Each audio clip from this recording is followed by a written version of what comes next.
Hi, I'm Dinis Cruz. I'm the CISO of Holland Barrett, and this video is for candidates that want to apply for a role at H&B Security. The topic is using a presentation in addition to the CV. So when you apply for a role, like this one, for example, that we have open at the moment, Head of Incident Response, we will ask you to submit a presentation in addition to your CV. And the reason we do this is because we really want to make the process fair. We're trying to cast quite a wide and diverse audience, and we really don't want to use CVs as the only selection criteria for that initial phase of who do we talk to and who do we go deeper into the selection process. So we want the candidates to have as much help from us in order for them to succeed.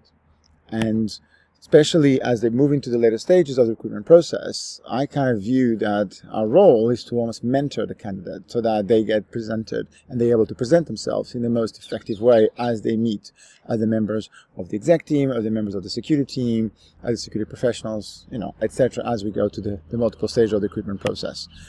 And also, we want to leave the candidates better than when they started. So we actually call this the strictly condensing experience, because everybody that goes to strictly condensing, they come better. They basically learn how to dance. They are, in a way, better, individuals than they were initially.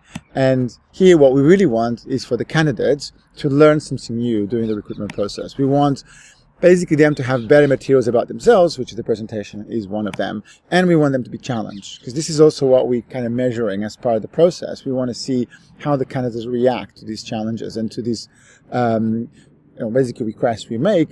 But remember, the idea here is we're making this request to make the candidate better in this process. So as a candidate, you have two options. You can either submit a presentation about a topic you're passionate about. This is pick any topic, and you basically we want to see, how you communicate, how you lay things out, how you present your thought process. Basically we want to see your passion in there. And, option B is a presentation about you, which basically it's you plus your values and culture.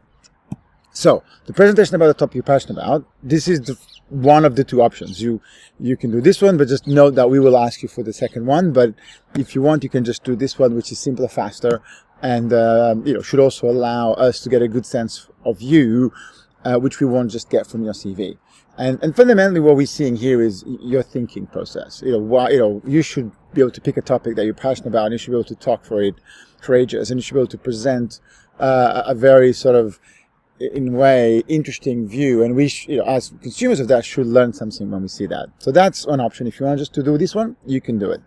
But as part of the process, we will ask you to do a presentation about you. Fundamentally, this is your CV, your history, your layout, what's there, etc. But also your values, your culture, what makes you you. Sometimes the things you do outside work are as interesting as the things you do at work, because they really show your potential and show the other things you can do. And also, we want to see, when you talk about a specific topic, it's interesting to see what images you choose. It's interesting to see the language you use. It's interesting to see how you lay out this information. And just be clear, this is not a design contest. Of course, better design helps, and attention to detail is very important. But we really want to see is how you communicate, which for a lot of the head roles, especially, stakeholder management is very important. Be able to communicate and transmit information is super important. So here are some examples of good presentations to give you some ideas of what you can do. So Petra, which I end up hiring on the back of this presentation, is an amazing example. And what you can see in that presentation is she starts by saying who she is, and then you can see her process, you can see her career, you can see where she was, and it's important to see that Petra, when she applied for this job, she would have most likely not got the job on the back of her traditional CV. But you will see the potential was insane. Of course, today she totally showed that, improved that, but she really got the job because of being able to see this presentation and see really who she is. I really like this slide where she talks about she has, experience in, she basically was a doctor, right? Which is insane, right? In terms of experience.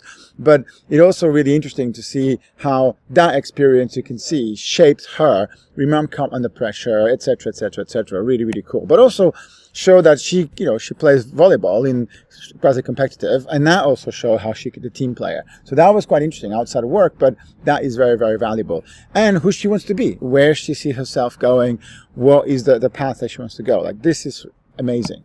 Another great presentation from Lisa White, which I also interviewed. And then, she initially actually sent a CV, and I said, oh, actually, can you do a presentation? And she did, and it was pretty, again, very, very powerful, because you could see, suddenly she lays out and says, security expert, change leader, innovator, entrepreneur, with the key nuggets in there. Again, shows communication, then use the same layout to talk about her experience, where she was, where she's going, and then basically, what she then talks about her key achievements, what's going on there, what is the key things that she wants to highlight, and her goals. Where's she going, what's happening, where's the things. And what's important here is, if you notice, is the keywords: leadership, customer, governance, innovation. Really, really nice. Really, really like this. Much better than the original CV that she had. Now, the other one, the last one I'm going to show you, is mine. This is also how I communicate, and I actually use a trick, which you'll see. I use a lot of LinkedIn recommendations. So I claim myself to be a CISO and transformation agent. So as you can see, for example, this one here shows, and in fact, it's not even up to date, but it shows, I would say, my tagline, right? So it's important to see what's your tagline, what makes you quite unique in the industry. And I say, well, my one is, and I do have a rare combination of management experience and deep technical skills, because I go very, very deep technically, and I can also operate very strategically. So that's what makes me. And then, in here, I could say how many languages I code. It is powerful, right? So again, pick those things. You can almost see my entire history there of work that I was doing. So the other thing I've done was, I then say, well, okay, I'm respected by my team members, I innovate and transform, and I am mentor, and I create diverse teams. And then I actually use quotes from people on the industry, respected individuals who gave me amazing quotes. But you should ask for this, because the people who work with you and the people who respect you will give you these quotes, and it's the best way. When I say any of these, I'm not just quoting it, I'm actually giving evidence, and this is very important. This is fact-based. So the more facts, the more evidence you can show about the things you do, the better it is. So here's some extra ideas for content that you can put in there. Use LinkedIn quotes. I mentioned that. It's insanely powerful, insanely, valuable to see other people, especially if, there's somebody that, for example, we can recognize, or somebody that, again, gives you credibility on your areas. The other one is mention events to organize. This is also for me. I'm being very involved with OWASP. I help to organize events. Put them there, because again, this shows power. It shows your capability of getting stuff done. This is an example of providing basically a visual representation of your creations or your thinking. See if you can show things you've done. See, map them into, in this case, strategy, themes, services, risk dashboards, graph everything. So this is sort of, again, represents who I am and how I think, and this hasn't changed actually dramatically since the last 5 or 7 years. So it's very relevant. But again, show examples, and the power of this is when you then we get into the interview stage, we can talk about this, which is way more interesting than some of the other stuff, because then we can zoom in and go, oh, okay, talk me about that risk dashboard, how it works, what happened, etc., or graphs, etc. Or I can speak for graphs for ages. If you publish materials, if you publish books, and by the way, this is all self-publishing. It's not that insane. In fact, I learned how to self-publish in here, and then, it was easy to publish in Amazon. It's not that complicated, right? And by the way, these are beta books, right? So again, these are not, don't view this more than they're supposed to be. These are all like beta books, which one day I'll finish. But it's cool, they're published, right? I've learned a lot doing it. But again, if you publish materials, put some screenshots in it, give us evidence, etc. And, by now you should have presented stuff. You should have done presentations. And again, if you haven't, that's fine. But if you have, show the wide range of things that you've done, give some screenshots. It's important to have a bit of a presence. But again, the more visual representations you put about who you are, the better it is. finally, and this is something I'm very passionate about, I'm a big believer in openness, a big believer in sharing. I actually think you should release your materials in the Creative Commons. Like, again, it's yours. You can do whatever you want with it. You could see that my presentations all have that Creative Commons at the bottom, which is quite cool because it means you can share, others can use it, and it's a nice thing to do. And I think also shows a lot about how you think. So not mandatory, but I highly recommend you to do that. And finally, you should add a Wardley Map.